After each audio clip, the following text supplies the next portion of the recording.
All right, it looks like we're actually live here. Well, it's good to be live with you, Michael. It beats the alternatives, right? Absolutely. If we're on this side of the ground, it's a great day. That's right. So good morning, everybody. Thank you for joining us once again as we delve into the world of skills. John had some personal business to attend to, so it's just me today and our newest skills ambassador, Eric. Hi, So, guys. Eric, It's good to be here. welcome to the show. I'm pretty sure this means that you've made it once you're on the skills show. Yes, it's a little nerve-wracking, to be a guest. Yeah. We'll have to get you being a host one of these days, and I'll go on vacation. We can talk about that in a little bit. All I've got right. some ideas. Yeah. Here we go. So you already gave us our theme song, right? Yeah, that was a lot of fun. Yeah, that was pretty cool. So, Eric, tell us a little bit about you. Who are you? What do you do? Where's your school? All right. So I'm Eric Rangel-Ribeiro. My school is Gentle East Martial Arts in Midlothian, Virginia, just outside of Richmond.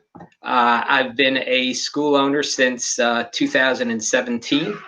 I've had a corporate career that lasted 30 years. And was fortunate to be able to retire at the ripe old age of 57. And kind of the week that I put in my retirement papers, the people who ran the school where I was teaching asked if I had plans for post-corporate career. And I had been thinking about opening a school. And they said, well, we're thinking about getting out of the business because we don't want to do the day-to-day operations. And, we've got three options: sell the business to a student. And if we want to sell it, we want to sell it to you. Close the school and sell the building to another martial arts school, or, sell the building and just rent it out to another business. So the timing was really good for me. And, that's it. In life, timing is everything. Yeah, Melody calls those the synchronicities, when just all these things align for just something to go right. That comes from her Karma Ninja lessons about creating that serendipitous luck.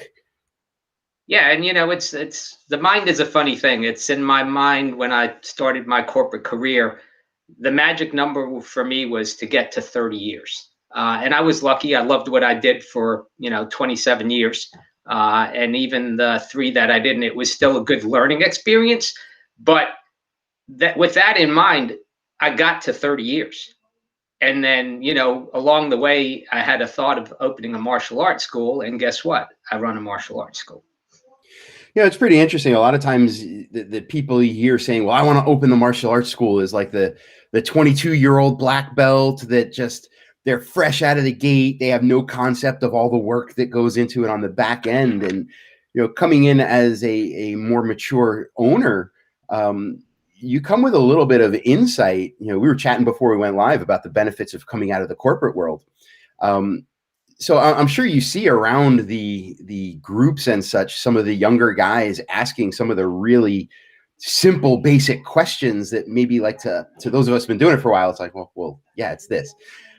So what insight does that corporate background give you as a newer school owner? Well, it for me, the biggest thing in corporations are systems. There's systems and processes for pretty much everything that you have to do. And, it's one of the things that I love about skills is it's a system, and you have leeway within that system to make it your own or to deliver it from your voice, but the structure is there. And that's the most important thing to running a successful business as well as a martial arts program. And for me, it's interesting to see how the industry has evolved over the years, because, it used to be you got a black belt, and then, the next progression was you ran a school under your master or grandmaster. And really the only training you got was on the mat. Yeah, what went right that day? it led to some good schools, and it led to a lot of schools that wound up failing because they didn't have the understanding of what it takes to run a business. And that's a big thing.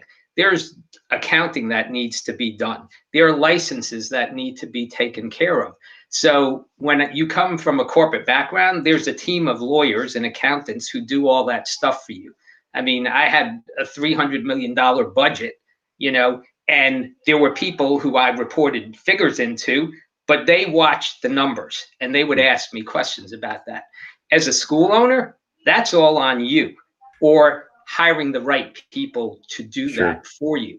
And a lot of people overlook that, and they don't understand that by, not following the process, it can get you into trouble. So it's, it helped me. I think having that corporate background helped me avoid problems. You even mentioned that you had what was it, $300 million budget? Yeah. So that mindset alone is so important. When I first opened a school, and I closed 2 schools, I was that dumb young kid, right? So I closed 2 schools because I had no concept of those things. And you used to say, like, this thing cost me $50. You'd be like, $50? I'm not paying $50. But nowadays, I'm of such a different mindset. I read somewhere that the human brain doesn't understand numbers much above a couple dozen, and it becomes very abstract after that. So even sitting on my homeowners association board, sometimes we'll be tossing around numbers in the tens or hundreds of thousands. And, some of the other members will be like, oh my God, that's so much money. I'll be like, come on, guys, we can make that. And, even being not for profit, we can make that up in a couple of weeks. It's just, I think having that perspective is so important when you look at those big numbers for business. Yeah.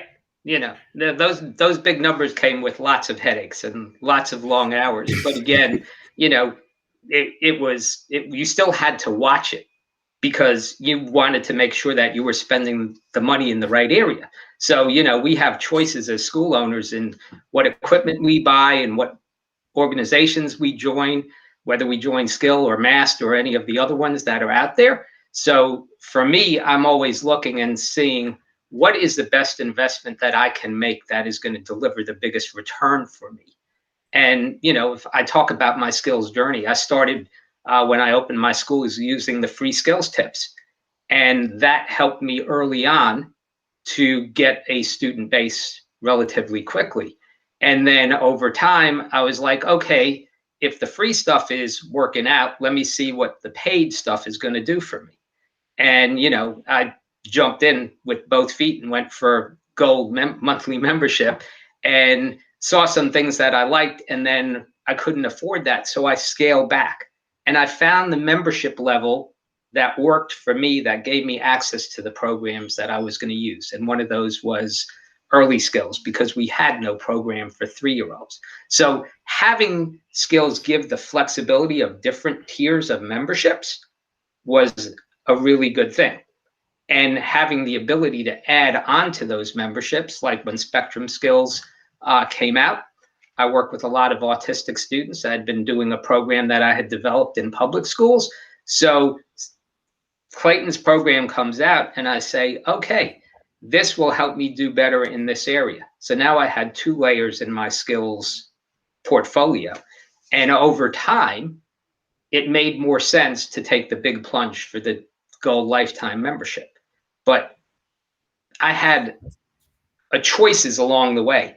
And I think the most important thing is along that way, I spoke to you, I spoke to John, I spoke to Melody, I spoke to Clayton, and the skills team was always there for me, whether it was to answer a question that I had or to find a way to make the membership programs work or make it affordable for me to pay over a period of time. And that's something that you don't always get from people in the industry. Yeah, we've been encouraged in some programs that, just pay us all your money and we'll figure it out later. And well, I mean, there is something to be said for action taking, certainly.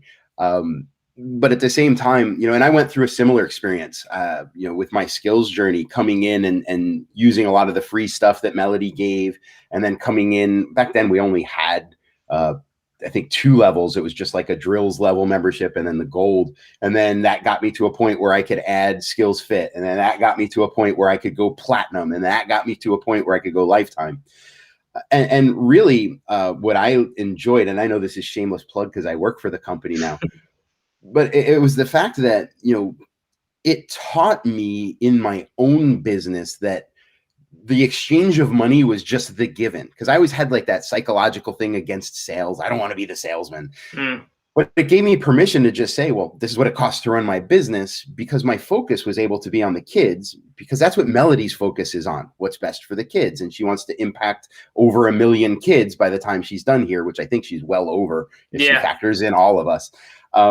You know, but that driving force of it was always not like, well, buy this next thing. It was always, okay, let's see how we can help you.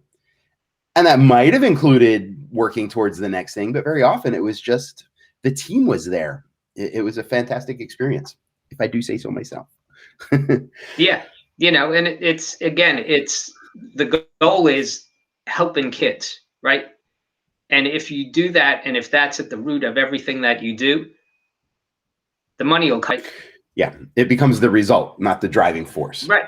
You know, and it's like I've seen, you know, in businesses, you know, people who are focused on the dollar and, you know, making X amount of money, you know, they may make it, but more often than not, they're not going to make it because they're not delivering what their customer needs, you know. And I think today, the beauty of the SKILLZ program is with the pandemic, you know, families are struggling. You know, kids need activities that are positive. Parents need ideas that are going to help them be better parents. And, you know, this is an additional tool that SKILLZ gives us as instructors, parent resources. And now when we sit down, I had a private session with a Spectrum's 4-year-old this morning. And, you know, I was talking to the parent, not about martial arts, but about what their kid was doing and where they were in terms of being a 4-year-old. And, you know, that's a whole different level of conversation that you're having with a parent, because you're not selling a martial arts program. You're saying, hey, you've got concerns about your kid. Here's the good news. These are the things that are really outstanding about your child, right? And here are some things that we're going to work on. And now the parent leaves that conversation feeling more positive than if my conversation is, oh, I want you to chamber your leg and do this and stand still. And it also helps parents when they understand that a 4-year-old's not going to stand perfectly still. It's just not in their nature. And that's a great point. You know, we used to, back in the day when the word parent came up, it was invariably like, oh man, I love teaching kids, but I hate parents. And can you believe this parent? And look what this parent is doing. I wish the parents would just disappear and just let me. And nowadays it's almost, because we know better as instructors, we spend just as much time coaching, educating, and reassuring parents as we do working with the kids. Mm-hmm. And that allows those lessons with the kids to be more consistent as they take it across school and home and training. And, you know, the results are so much more just amazing, I guess is the word I could come up with, because now it's the kid has a team, just like we have a team in SKILLZ. Right. That child has a team. And it didn't used to be like that. It used to be like I was almost taking the place of the parent. And that's not my job. You know? Right. You know, and a lot of programs talk about it's, you know, it's the partnership. But how many truly deliver that partnership? Right. And now we have the tools and the resources to be able to be a true partner, right? Because you're not only teaching the child, you're teaching the parent. Yeah. And I find that, like, so often, especially with those younger kids, you get the 3-year-old and the mother comes in and says, oh my God, my child spins on his butt instead of sitting still. And you say, well, Mrs. Johnson, they're 3 years old. This is completely typical for their stage of development. And you get that, oh my, I thought it was just my child. And it's like that sense of relief is almost what gets them to sign up before I ever even talk about the program. Yeah. You know, if you can do the focus clap is one of the best sales techniques, you know, because the parents are like, how come my kid's sitting there perfectly still? And it's like, they're going to sit there in about 2 seconds. They're going to be spinning because that's what they do. Yep. So, at this point, you are, about the highest of the high in gold memberships here with SKILLZ. You've been running very successfully the Spectrum Skills program. I mean, to the point where when people ask me questions, I say, go talk to Eric because he does it better than I do. But out of all of them, what's your favorite program or the one that has made the most impact either with you or your students? Yeah, it's a hard question because I love both the early skills and I love the Spectrum Skills program because both of those have tremendous impact on the students and the families. And for my community, the one that has the biggest impact is definitely Spectrum Skills because that reaches more people in my community than come into my school. Private schools, I have 35 students in a private school program that would not be coming to my school because they live all over the county, so they're not going to drive 40 miles. And in the public schools, there are over 100 students that get to experience the Spectrum classes. So from a scale, from a community impact, for doing good in the community, which is my goal. I was always told that martial arts is for everybody. And now I'm doing my part to make sure that it truly is for everybody. People who can't afford it, who don't believe that their kid is capable in participating in a martial arts class, now they're seeing their kid do stuff that they didn't imagine that they were going to do.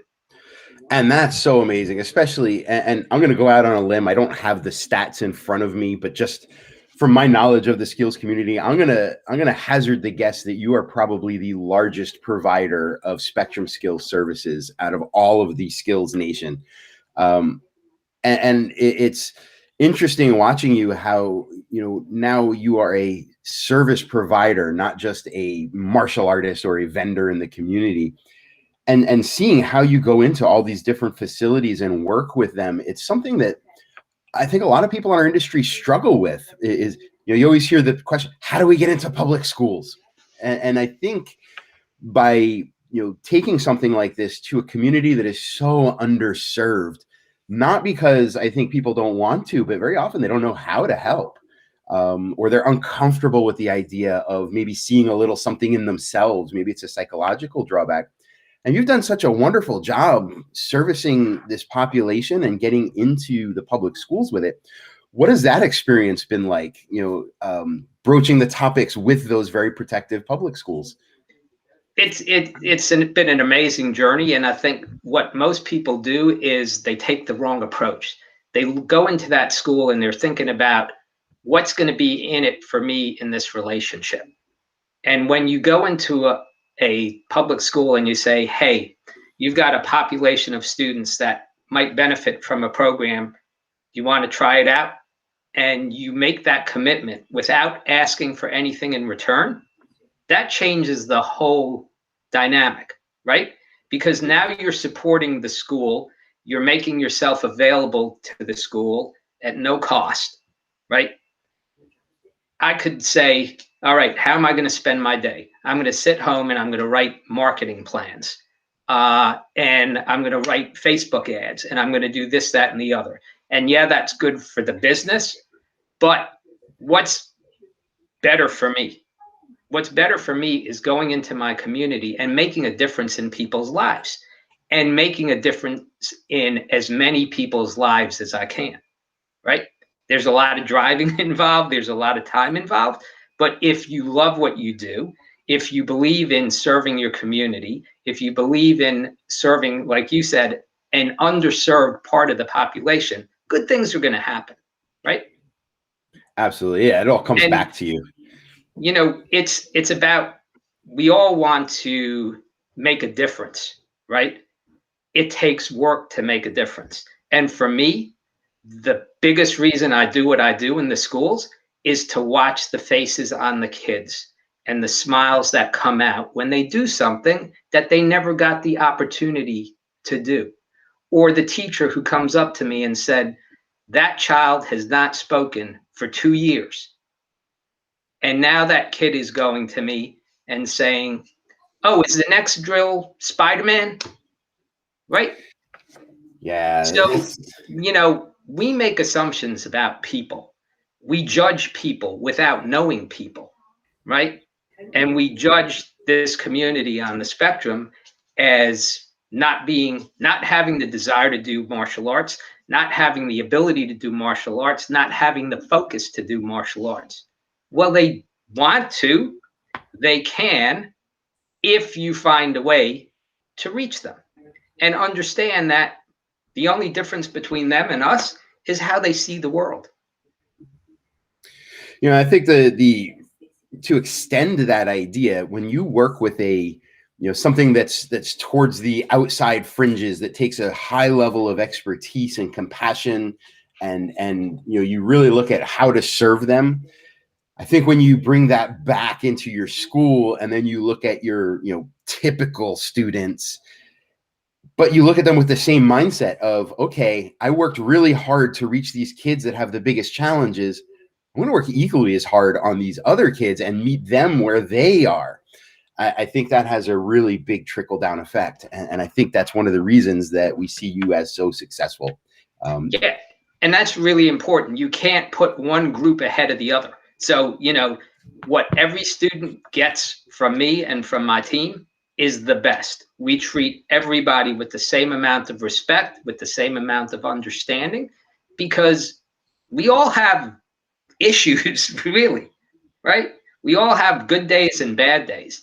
And, all we need from another human being is a little bit of compassion and a little bit of understanding. And then it changes our whole frame of mind, right? A student could walk in and be having a terrible day, and then you give them a pat on the back for something they did on the mat, or they said something about a life skill that you were working on, and now they're standing a little bit taller and they're feeling better about themselves, and they leave that feeling good.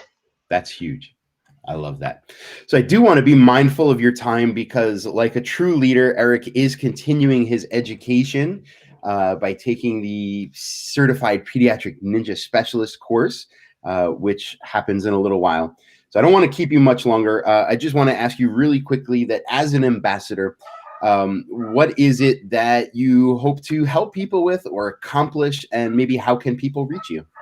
All right. So I want people to understand, first and foremost, that there are many ways to use skills. You don't have to be a paid member to get benefit from the program. And that, the people who are part of the skills community have a lot of knowledge and are willing to share that knowledge. You just have to be willing to ask the questions, right? And somebody will find a way to provide guidance to you. The other thing that is, important for people to understand is this framework that SKILLZ gives you works if you work the program. There is no shortcut. It's going to take time and effort. You're going to fail, but that failure is going to lead you to success, right? And what's really important is you have to deliver it from your voice. I'm not Clayton. I mean, I love watching his videos, but I can't be him. I'm me. And that's what people expect from me. So don't try to be somebody that you're not. Make the program yours. Teach your team. Be patient with your team, because it's going to be a process. There are lots of tools and resources that SKILLZ provides you to make your job easier. But again, you've got to teach your team. You've got to work with them. And don't just assume that because you've showed them how to be a good instructor, that after a couple of weeks, they're going to have it. You got to keep checking in with them, right? So, as an ambassador, it's an honor, number one, to be there. It's a blessing to be able to do what I do. SKILLZ has helped me in many ways, and I want to return that by helping other school owners. I think, we were talking before, and, it's different when a school owner can have a conversation with another school owner as opposed to, Melody talking to a school owner, right? So I think for ambassadors, these types of opportunities to talk to the community as a whole and share our experiences is what's going to be most helpful in growing the SKILLZ brand and helping really deliver the best child development programs in martial arts schools across the world, because it is a worldwide program. Absolutely. You know, so people can get in touch with me on Facebook. It's Genelise Martial Arts - Midlothian, Virginia, or Eric Rangel-Ribeiro on Facebook. You have questions about Spectrum Skills, I am more than happy to help, because I think if we can serve this community even more than we already do, we can really change the world and change a lot of lives. And that's what, for me, it's all about, changing people's lives. Fantastic. All right. So I'm going to leave it there because I know you have to jump off. So I just want to thank you so much for your time. I know you are a busy kind of guy. I do appreciate you being here. And guys, please make good use of Eric. He's an inspiring guy. You know, I know we don't hear him jumping around like Clayton or me or Melody, but you know, he's a guy that I watch very closely.